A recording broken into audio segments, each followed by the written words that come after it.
Viewmasters, it's the podcast that we do. Viewmasters, talk about movies that we view. Viewmasters, my friend Eric and me, Joe. Viewmasters, hey, let's start the show. Hello, welcome to the Viewmasters, episode 260, The Killer Elite. My name is Joe. My name is Eric. Hello, Eric. Hello, Joe. How are you? I'm doing okay. You sound weird. Do I? Like audibly weird, or my voice is weird? The thing you're doing is weird. Was I doing a thing? It felt very robotic and mechanical. You know what? I'm just trying to get by. I get it.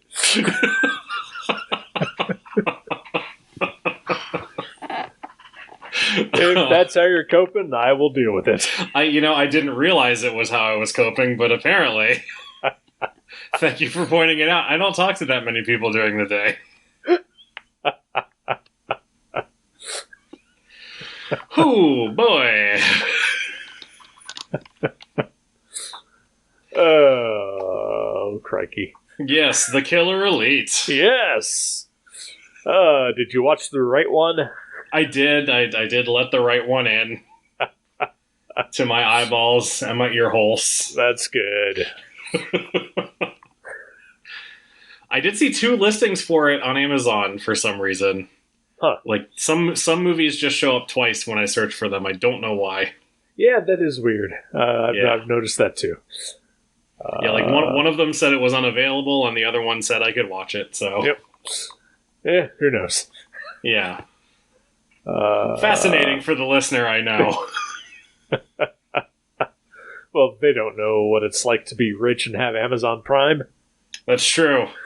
This is a glimpse into the upper crust lifestyle that you and I both live.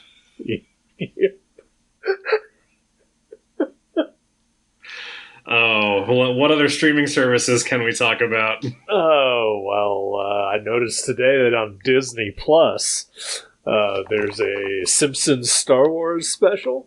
I saw that. I haven't watched it, but I saw that was on there. And then, of course, on HBO Max, I recently watched the Mortal Kombat movie. Oh, is it the new one or the original one? The new one. How was that? It's, you know how on our show I said that Godzilla vs. Kong was like the dumbest movie ever made? Yes. New contender. Mortal Kombat. All right. But as dumb as it is, at least every 5 minutes there's some horrible action gore. I heard there was a lot of really bad CGI blood in that movie. Yeah, there's yeah. I don't approve or condone of CGI blood. There's some pretty interesting practical effects blood in the movie that we watched today. Yeah. Some. I noticed. Some, yeah, not a ton. Not a ton, yeah. Boy, that surgery scene was real tense, wasn't it? Yeah, I did not care for that. Yeah, me neither. But also happened to be like the only moment of tension in the movie. I don't know. I thought maybe not the second to last scene was somewhat tense. Okay. Not the fight scene, right? Not the fight scene on like the aircraft carrier or whatever. Yeah. The one before it. Okay. Yeah, because that final battle is boring. Oh my god, yes. It's just the I don't know if it's the way that the action is shot, but yeah, it was real bad. Yep. I feel like they had set up earlier in the movie that James Caan's character was getting real good at, like close up fighting. Right. And then, that was their opportunity to really showcase that. Sure. And it just looked like garbage. Yep. Yeah, no, it was bad, and I fell asleep during it. Oh, and, wow. Missed the death of a major character. See, you fell asleep during the final battle. Yep. Amazing. And didn't bother to rewind it, because who gives a shit? Yeah, I mean, it really doesn't matter. Were there any other points where you fell asleep? Not while the movie was playing, no. I did pause the movie for a while and just kind of doze for a bit, but I was real tired yesterday. Gotcha. But yeah, nothing that just bored me to sleep like the final battle. Yeah, this movie was, with a title like The Killer Elite, not at all what I expected it was going to be. Me neither. Like, the first quarter of the movie is about James Caan just going through rehab, basically. Like, physical rehab. I'd say even longer than just a quarter of it. I may be being generous. Yeah, it is lengthy. I would, however, like to live in a world where apparently you can just go ahead and move in with your nurse. Yeah, that was real convenient. Sure. Yeah, I mean, we've seen that before. I think that happened in An American Werewolf in London as well. That's true. So, it's a pretty common occurrence apparently in movies. Yeah, okay, I guess so. Maybe it was the thing in the 70s. Maybe. Oh boy. Yep. I mostly did not care for this movie. Yeah, it didn't really do anything for me. Yeah, it was, there were times where it felt like it was really going to veer into something good, but then it just didn't. Yeah, at one point I thought that that James Caan was gonna we see him, he gets shot in the knee and the elbow by his partner who turns on him, played by Robert Duvall. Yeah. And then, so there's a lot of time spent on his rehab from those injuries. And there's, talk about how he's, pushing himself to get back into it and just having a hard time. And then I thought at one point, like, he comes across the group of people doing, like, martial arts stuff in the park or like just out in public. And I thought that, like, he sort of has a moment with the person who's instructing that class where it seems like, oh, this could actually help me a lot. Right. And I thought, like, okay, so now James Caan's going to learn martial arts and it's going to be, he's going to get better and going to become really good at that. Nope. Nope. Barely ever seen again him doing martial arts. Yeah, I mean, it does help him get better, but that's all implied. Right. Never shown. Not even told. Yeah, not even told. Yeah. It's imply, not show or tell, is the mantra of this movie. The tagline for this movie is, guess what's happening? I thought you were serious for a second. Is that really? No. I'm curious now to see what the actual tagline for this movie is. Oh, it's like a paragraph. Of course it is. Oh, man. There is a brand of 70s action movie that I just have a real tough time getting into. Sure. And I think it's, the way that it's, maybe it must be the pacing. I don't know, the pacing and the way the action is shot. Maybe it's just, having come up on newer action movies. Right. Just the difference is very jarring. But yeah, I have trouble getting into it. 'Cause yeah, this movie, there are, there's a moment of action pretty early on, and then it's pretty slow for the rest of the movie. Yeah, I mean, methodical might be a word, but ultimately it's just dull. Yeah.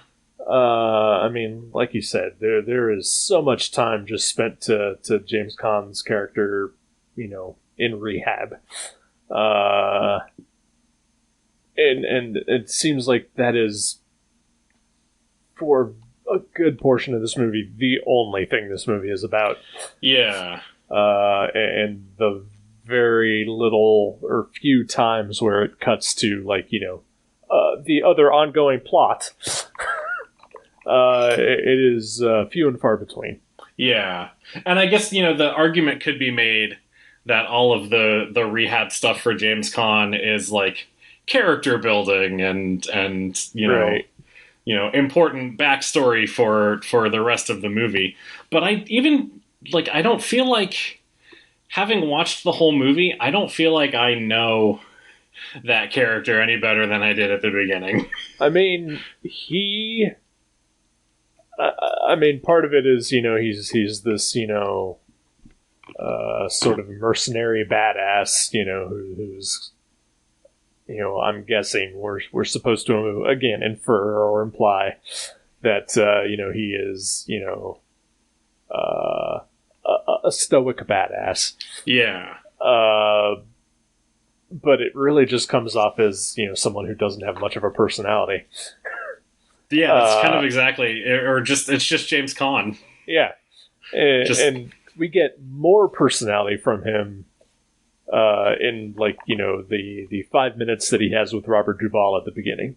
Yeah. Where both of them are joking around and being, dicks to each other before the shooting. Yeah, if the movie had been just that opening part makes it seem like it's going to be a buddy thing. Right. And then bravo to them for veering in a completely different direction. But it just didn't work for me. Yeah. I mean, there is an aesthetic, I think, to older action movies that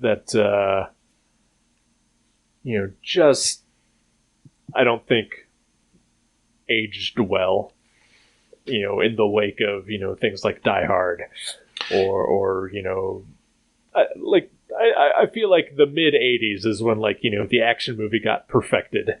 Right. And to go back after experiencing stuff like that and watch, those old action movies, there's not a ton of action in them.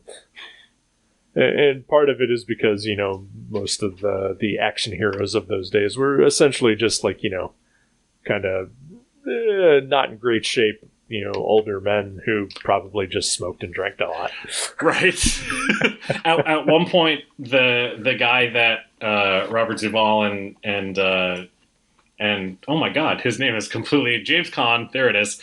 That they're protecting refers to them as you young kids don't know what it's like. And I looked up, and Robert Duvall is in his mid-40s in this movie. What?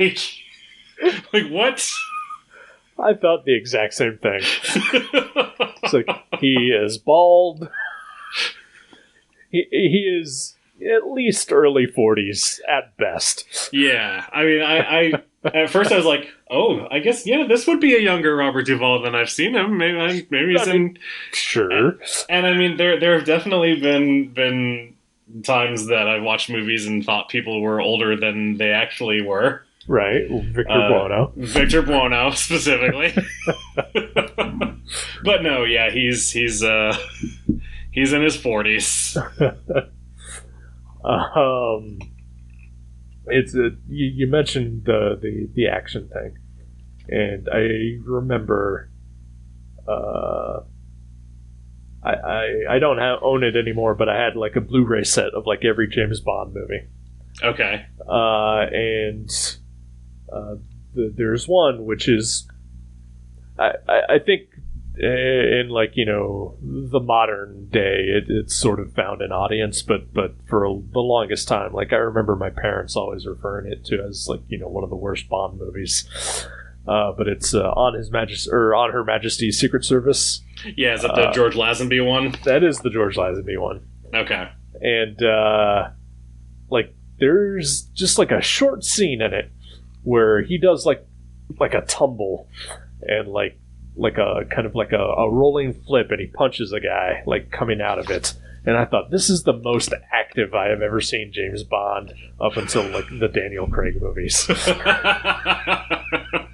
It's true, James Bond is not.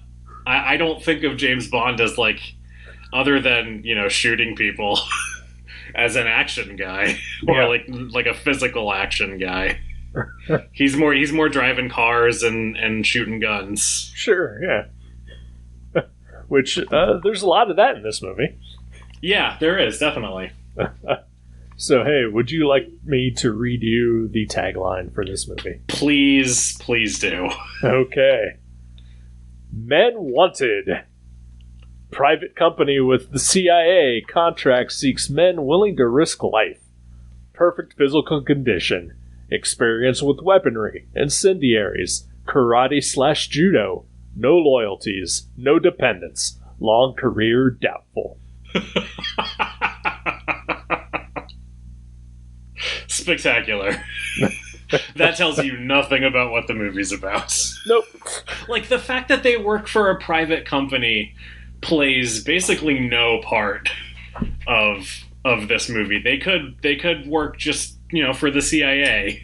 It kind of plays a part, I guess, a little bit. Like the ultimate plot to the movie, like you know, just all comes down to just company politics. At least, and that's something we're told, not shown. Right. Yeah. But yeah, I mean, yeah. In the end, it doesn't really matter. It's true. Like in the only other scene that Robert Duvall and James Caan share towards the end of the movie, Robert Duvall reveals that, you know, he who has defected to work for, I don't know, or is like an independent terrorist or something. I'm not sure exactly what his role is, or maybe he's just a mercenary. But like, he reveals to James Caan that, you know, they're working for the same person, right? Which is, you know, you could sort of figure it out as the movie goes. That is revealed earlier, right? Yeah. Because, you know, Robert Duvall and James Caan are both calling the exact same guy, right, to give information about each other. But you know, you expect a reaction out of James Caan to that news. I mean, you know, right? Nothing. No, yeah. Yeah. There's, man, just not a ton to this movie, and it's very long. Yeah, it is a full 2 hours. It did not need to be a full 2 hours. No. And then there's just some weird choices throughout. Early on, when James Caan is in his rehab phase and he's still in the hospital, which the timeline on this movie is also very iffy. Like, I couldn't figure out how long things were supposed to be taking.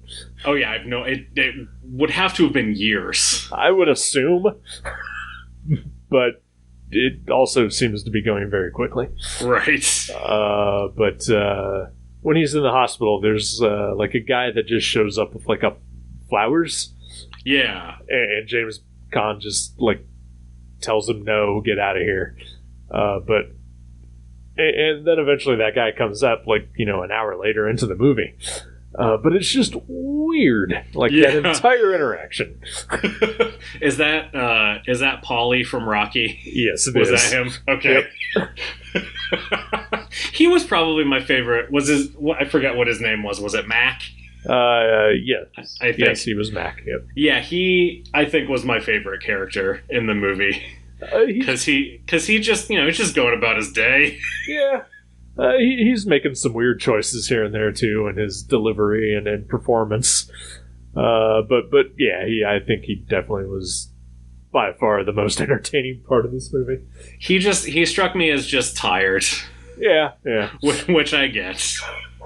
I enjoyed the scene where he is removing the bomb from the car. That was great. Yeah. Only ruined by the cop, who may be the worst actor that I've ever seen in any film ever. I couldn't tell if he was a bad actor or if he was making a choice to just be dumb. I feel like they just found a cop. He might have been a real cop. He was actually, that part was not in the script. A cop just happened to ride by on this motorcycle. He thought that whole thing was real. It's possible. I did enjoy that after that scene when they make it to the wharf or wherever the hell their hideout was. Like as they're getting out of the car, they hear an explosion. I really enjoyed that too. Like it occurred to me as they drove away, like, are we just never going to see what happens to this cop? Well, I imagine the like him throwing the bomb away and just like maybe getting caught in the blast and just being like, oh boy, San Francisco. Does this movie take place in San Francisco? You wouldn't know it to watch it. It sure does.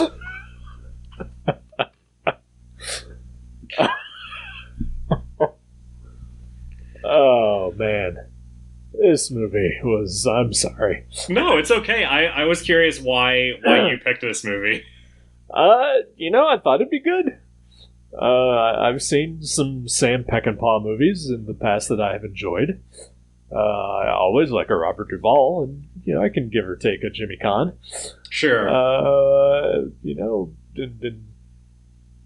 I thought, it'd be a decent, fun little action thriller, and it was mostly just boring. Maybe the new version of Killer Elite, which I guess is not a remake of this. Maybe it solves the problems of this version. Well, I have seen that version, and it is pretty good. Oh, nice. Okay. Especially compared to this. Is that what, Robert De Niro and Clive Owen, I think? Yeah, and Jason Statham. Okay. We actually reviewed that on Gutter Trash some years ago. Nice. And yeah, I would wholeheartely recommend that movie if you're in the mood for an action movie. All right. Because that's what it provides you. Yeah, that's not what this is. No. There's just some espionage and like you said, like the build up of wanting to see James Caan, perform martial arts, and then it just being so lackluster. I mean, he used his cane really well. Sure. Like it was an integral part of his fighting style. I mean, I thought it was a nice little twist that, we're going to get this, action sequence, and he's got, like, braces on his leg and arm. Yeah. Plus a cane. I thought, he could use those all to his advantage, and it was just, I fell asleep. And apparently when I woke up, Miller was dead. I missed the death of a major character. His death is fairly lackluster. I would imagine. He gets shot and then kills the guy that shot him. Okay. As he dies. The loose cannon of the team, allegedly. Yes. Right. He was so crazy. Always always showing his gun out the car window. Yep. Killed a cop, but then he knew it wasn't a cop. Right. Then everybody carrying around 9-foot-tall walkie-talkies.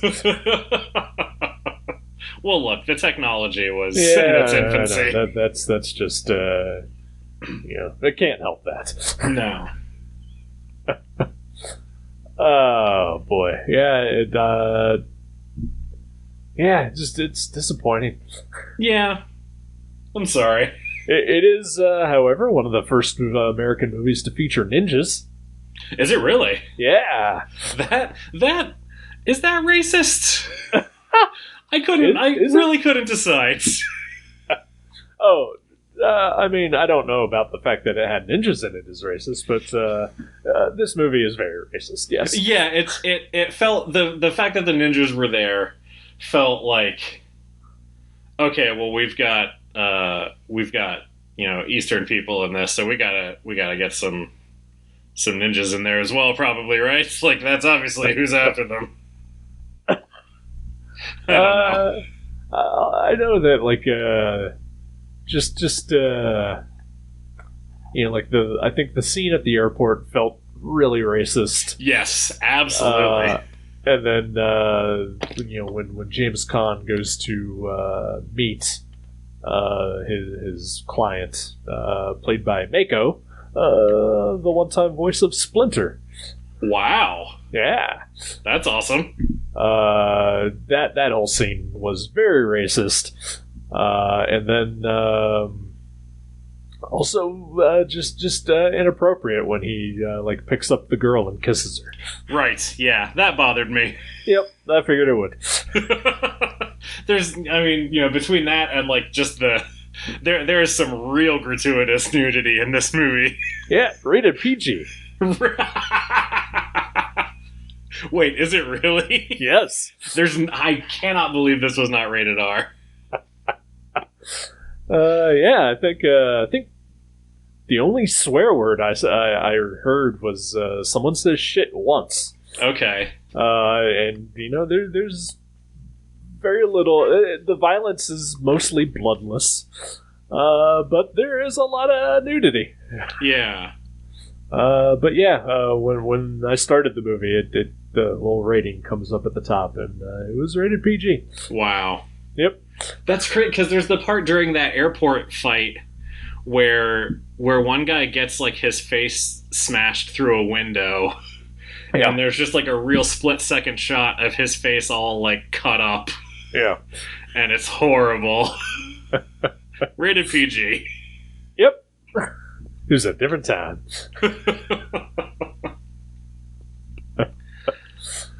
Definitely could not get away with that in a PG movie these days. No, definitely not. PG-13, maybe.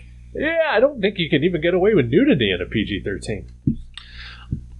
Maybe that has changed. I feel like I was talking to Jenny about this recently. I wonder if maybe it depends on the context of the nudity, because I swear Titanic is PG-13 and definitely has nudity in it. But it's tasteful. Right. I have never seen the Titanic. Oh. All right, next pick. Veto. I'm just kidding. I am looking it up. It is a PG-13 movie, indeed. Okay. All right. Yeah, I don't know. Yeah, different time again. Sure. Yeah. I mean, I would imagine. I mean, I haven't seen it, but I would imagine that it is probably a lot more tasteful than the nudity in The Killer Elite. Yeah. I would say so. Yeah, because there's just strippers in The Killer Elite, just flashing their goods. And at the party at the beginning, there's just like people just hanging out, topless. Yep. For no apparent reason. Yep, and we're not talking about Jimmy Caan or Bobby Duvall. We are not, though. We do get some good topless James Caan. He is uncomfortably shirtless through a lot of this movie. He is a very hairy man. He is indeed.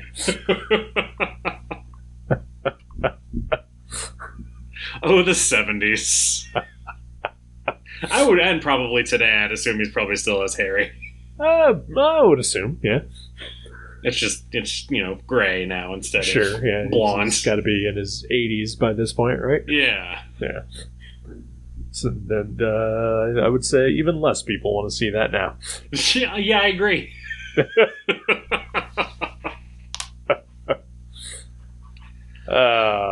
I really don't have too much more to say about this movie. Yeah, I really don't either. It was a movie that we watched. It was indeed. It's a fine movie to put on while you're doing other things. Yeah. I don't know. Like, I guess I'm more disappointed because I have liked a few Sam Peckinpah movies in the past, and this just felt so lackluster. Yeah, I don't think I've seen any others, but I know, you did, was it Bring Me the Head of Alfredo Garcia? Yep. For Gutter Trash? Yep. And I think we also did The Osterman Weekend, which I think was one of his last movies. Gotcha. And I've seen The Wild Bunch, which I really, really, really like. Okay. But I enjoy a Western. Yeah, I could take or leave a Western. That's fine. It's not for everybody. Yeah. Took me a long time, I think, to get into a Western. Gotcha. But, other than superheroes, they are our American mythology. That's true. It's all about stories. Problematic American mythology. Tame the West. Yep.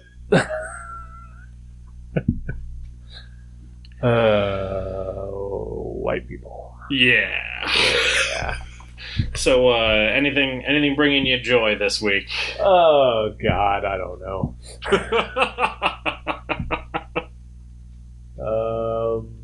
I bought a new bookshelf today and put it together. It was the easiest I've ever put together a bookshelf.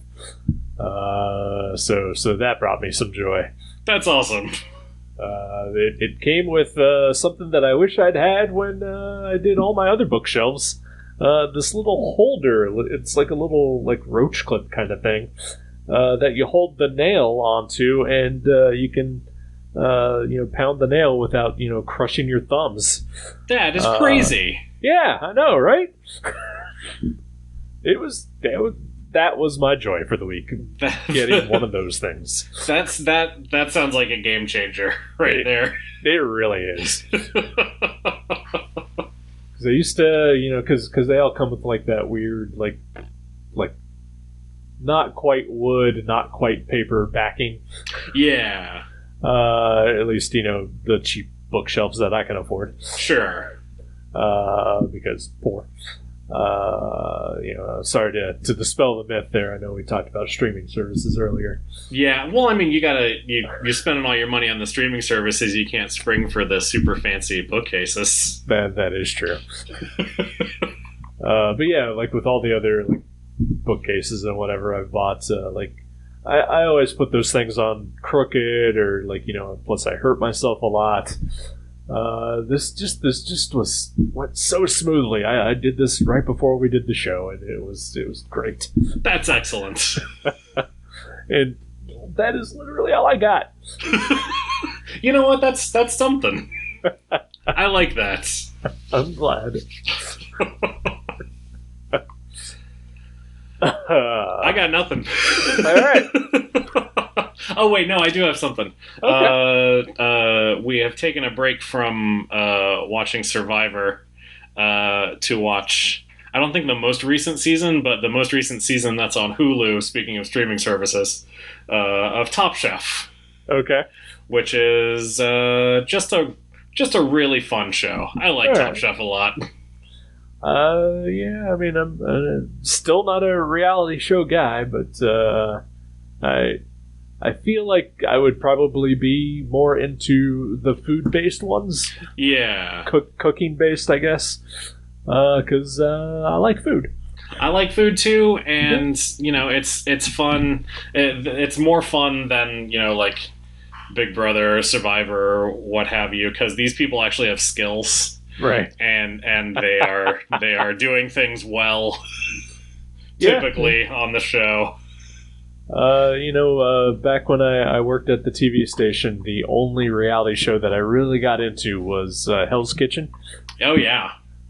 Which because just, the drama stuff I didn't give a fuck about, but, them cooking things, that really, made it enjoyable. Yeah, definitely. Yeah. So, yeah, Top Chef is my thing for the week. All right. Well, I'm glad you have a thing. Thanks. Oh, boy. Should I pick a movie? You probably should, yeah. Okay. I mean, I this can pick one for you. No, I'll go ahead and do it. I've got my little list handy. Okay. So this one, I'm hoping you haven't seen. All right. But if you have, feel free to nix. This is a foreign movie. Ooh. I believe recently won an Academy Award. Ooh. It stars everyone's favorite cannibal, Mads Mikkelsen. I enjoy that guy. As do I. It is called Another Round. I have not seen it, and yes, please. Excellent. I have heard some good things, and again, I like a Mads Mikkelsen. I do too, and I've never seen anything where he speaks his native tongue, so that's kind of exciting for me. I'm trying to think if I have. I don't know. There's a movie called Valhalla, I think, or Valhalla Rising. I'm not sure. He plays a Viking. Gotcha. And I can't remember if that's a foreign movie or not. I know. I mean, even if it is, I don't think he actually speaks in that movie at all. Anyway, so interesting. I gotta look this up now. I apologize. Well, and even if it is, I mean, if he's a Viking, he speaks Norse, right? That's how that works. Sure. Well, yeah.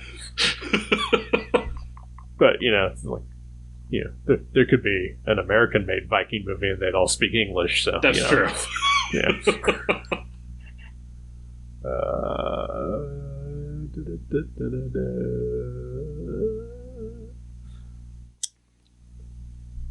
It's making for great radio. Padding out the podcast.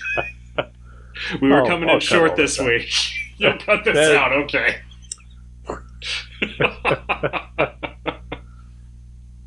Look it up, Eric. Look it up. It is called Valhalla Rising.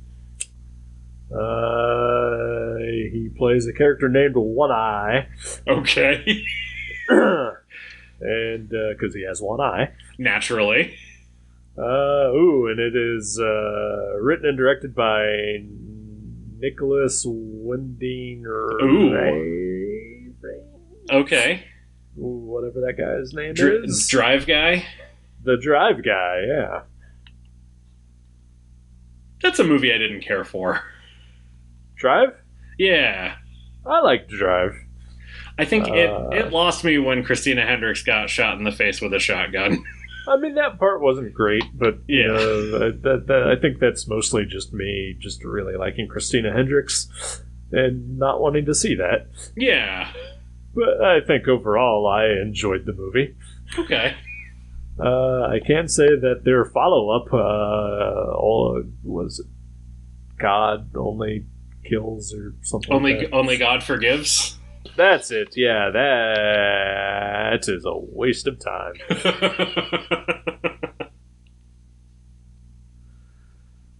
But anyway, Another Round. Yes, I am excited to watch that. Excellent. Well, let's do that next week, shall we? Oh, we shall. Excellent. Well, we'll talk to you then. Good night. End podcast.